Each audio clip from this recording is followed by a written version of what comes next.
चुड़ैल का ढाबा। एक गांव में जिब्री नाम की एक समोसा चाट वाली रहती थी।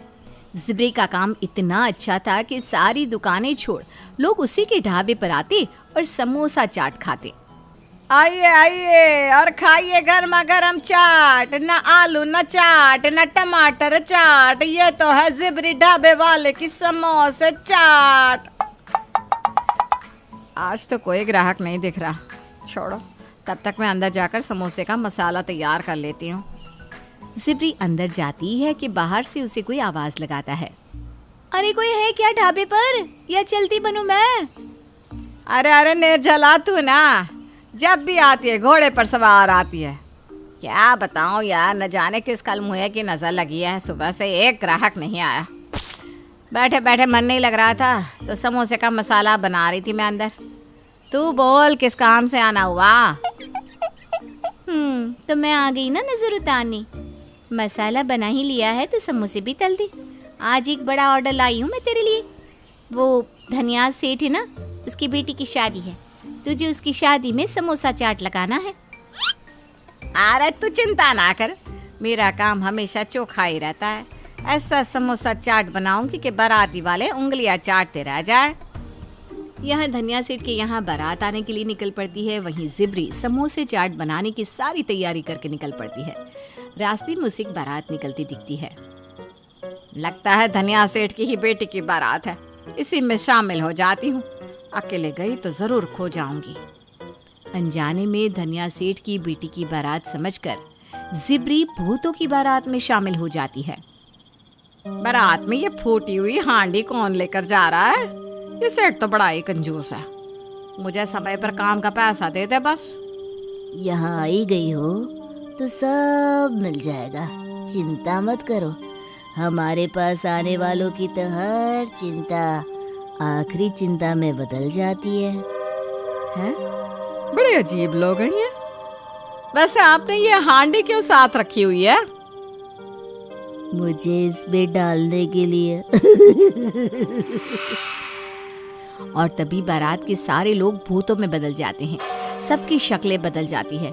किसी के हाथ गायब हो जाते हैं तो किसी का पैर, किसी की मुंडी का धड़ नहीं दिख रहा था। आओ जिब्री। चुड़ैल दुल्हन जिब्री को अपनी डोली के अंदर खींचकर उसे अपना शिकार बना देती है और जिब्री ढाबे वाली चुड़ैल बन जाती है। क्योंकि मरते वक्त भी उसके मन में समोसा चाट बेचने की इच्छा थी, वो उसी इच्छा से धनिया सेठ की बेटी की शादी में पहुंच जाती है। चाटो में चाट, जिब्री के चाट। अब आई है तू, कहाँ रह गई थी? अब छोड़ बारातियों के लिए समोसा चाट बना जल्दी जल्दी। जिब्री समोसा चाट बनाकर सभी को देती है। अरे बचाओ रे, ई का आफत है, इस समोसे के मसाले में तो कीड़े हैं कीड़े। चाट में दही नहीं खून है। और एक ही पल में पूरी शादी में भगदड़ मच जाती है और जिब्री चुड़ैल बनकर सभी के सामने आ जाती है। चाट तो खाना ही पड़ेगा, वरना भागो। ऐसा कैसे भागो? हाँ? जिब्री दरवाजे की तरफ देखती है और दरवाजा बंद हो जाता है। सभी गांव वाले अंदर ही फंसे रह जाते हैं। रात बीत जाती है। अगली सुबह दरवाजा खुद ब खुद खुल जाता है। जान बची तो लाखों उपाय। इस हादसे के बाद पूरे गांव में डर का माहौल बन जाता है। लोग अब जिब्री के ढाबे के पास से गुजरना भी छोड़ देते हैं। रात होते ही उसके ढाबे से खाना बनाने की आवाजें आने लगती थी। पर इन सब से अलग धनिया अपने ही फायदे की सोच रहा था। ये तो अच्छा मौका है, ढाबा पूरी तरह खाली है, उसका मालिक भी नहीं। क्यों ना जिब्री के ढाबे को मैं हड़प लूं। वाह रे धनिया सेठ, यहाँ भी फायदा निकाल लिया तूने। धनिया सेठ जिब्री के ढाबे को नया रंग रूप देकर वहाँ एक दूसरा ढाबा खोल लेता है और गल्ले पर बैठ जाता है। अरे सेठ, तुमका डर नहीं लगता का? वो जिब्री चुड़ैल फिर से आ गई तो? अरे पगले, वो क्या है ना, बेचारी जिब्री कल मेरे सपने में आई थी, कह रही थी कि अगर गांव में शांति चाहते हो तो मेरे ढाबे को फिर से खोल दो, वरना अच्छा नहीं होगा। हाँ, डर तो मुझे भी लगा, पर गांव वालों के लिए तो मुझे ये करना ही था। वाह वाह सेठ, मान गए, तुम्हारी दरिया दिली को मान गए। इसी बात पे गुलाब जामुन खिलाओ। धनिया अपने हलवाई को गुलाब जामुन बनाने को कहता है। तभी रसोई में जिब्री आ जाती है और अपनी नज़रों से हलवाई को मोहित कर लेती है। मिठाई की जगह हलवाई समोसा चाट बनाकर भैरव के पास ले आता है। ये तू जिब्री बनाती थी? अरे तू पागल है क्या? तुझे मिठाई बनाने को बोला था और तू ये ले आया। अब इसे माफ कर दे भैरव।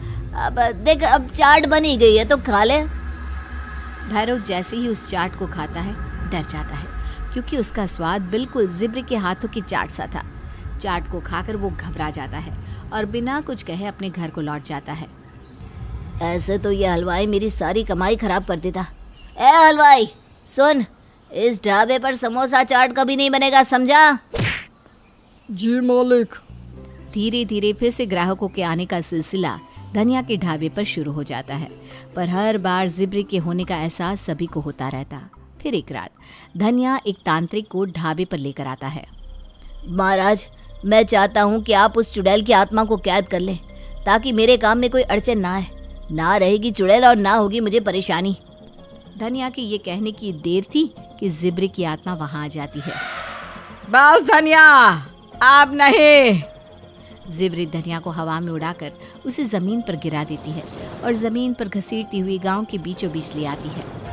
बचाओ, इस चुड़ैल से मुझे बचाओ।